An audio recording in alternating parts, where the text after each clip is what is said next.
Baik, bismillahirrahmanirrahim. Assalamualaikum warahmatullahi wabarakatuh. Sebelumnya izin memperkenalkan, nama saya Nansyah Yusuf dengan NIM 225-15041. Saya merupakan mahasiswa dari Program Studi Sistem dan Teknologi Informasi, Fakultas Teknik, Universitas Muhammadiyah Kendari. Video ceramah ini saya buat bertujuan untuk memenuhi tugas ujian akhir semester pada mata kuliah Al-Islam dan Kemuhammadiyaan. Baik, adapun materi ceramah yang akan saya bawakan pada video kali ini yaitu berjudul Syirik di Zaman Modern. Alhamdulillahirabbil alamin, segala puji bagi Allah Subhanahu wa taala yang telah melimpahkan rahmat-Nya kepada kita semua. Salawat dan salam semoga tercurah kepada junjungan kita Nabi Allah Muhammad sallallahu alaihi wasallam beserta keluarga, sahabat dan pengikutnya hingga akhir zaman.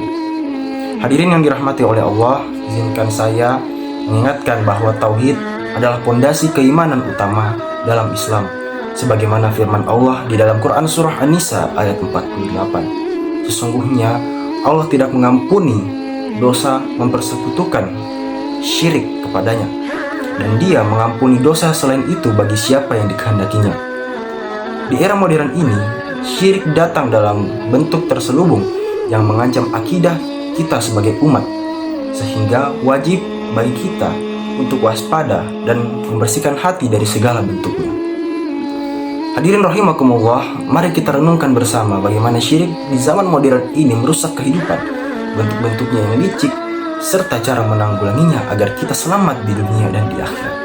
Semoga Allah Subhanahu wa taala menjaga kita dari syirik besar dan kecil, serta menjadikan kita hamba yang ikhlas menyembahnya semata. Adapun pengertian syirik adalah dosa besar dalam Islam, berarti menyekutukan Allah Subhanahu wa taala dalam ibadah, kekuasaan atau sifat-sifatnya, baik secara terang-terangan atau jali maupun tersembunyi atau khafi. Di era modern, syirik khafi lebih dominan karena sering tidak disadari, seperti menjadikan hawa nafsu atau materi sebagai Tuhan pengganti Allah.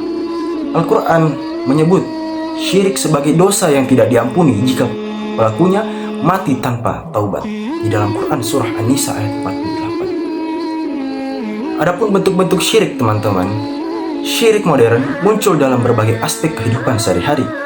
Yang pertama, pemberhalaan harta dan materi, yaitu menganggap uang sebagai sumber kebahagiaan mutlak hingga menghalalkan cara haram demi kekayaan.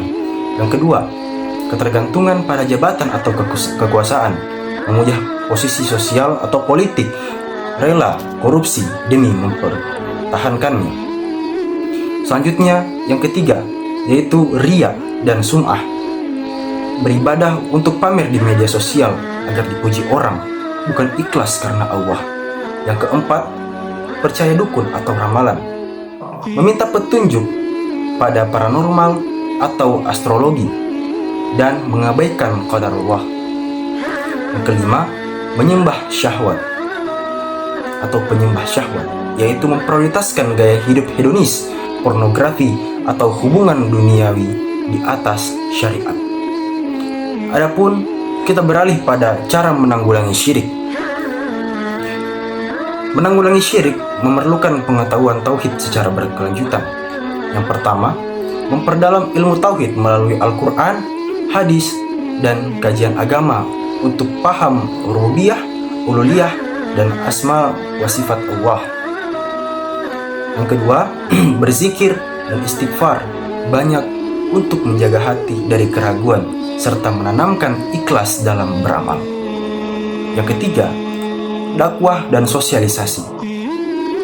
Sebarkan kesadaran bahaya syirik, viralkan di media sosial, pendidikan anak, dan blokir konten musyrik. Dan yang terakhir, hindari praktik syirik seperti perdukunan, serta biasakan tawakal setelah usaha keras.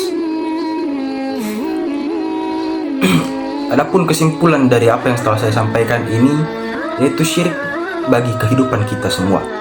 Syirik merusak individu dan masyarakat secara spiritual maupun duniawi. Secara ukhrawi, pelakunya kekal di neraka jika tidak bertaubat karena menghapus amal soleh, sebagaimana yang disampaikan di dalam Quran surah Az-Zumar ayat 65. Di dunia, Syirik menimbulkan kehancuran moral seperti korupsi, kemiskinan rohani, dan konflik sosial akibat hilangnya keikhlasan serta ketergantungan pada ciptaan Allah. Akhirnya, syirik menghalangi rahmat Allah dan menentangkan azab, merusak harmoni kehidupan manusia secara keseluruhan. Baik, dari materi yang telah saya sampaikan, harapan saya semoga yang menonton video ini dapat merenungkan sebagaimana yang telah dijalani selama ini. Marilah kita sama-sama bermuhasabah untuk menjauhkan perilaku-perilaku syirik, baik itu syirik besar ataupun syirik kecil. Terima kasih, saya Anansyah Yusuf.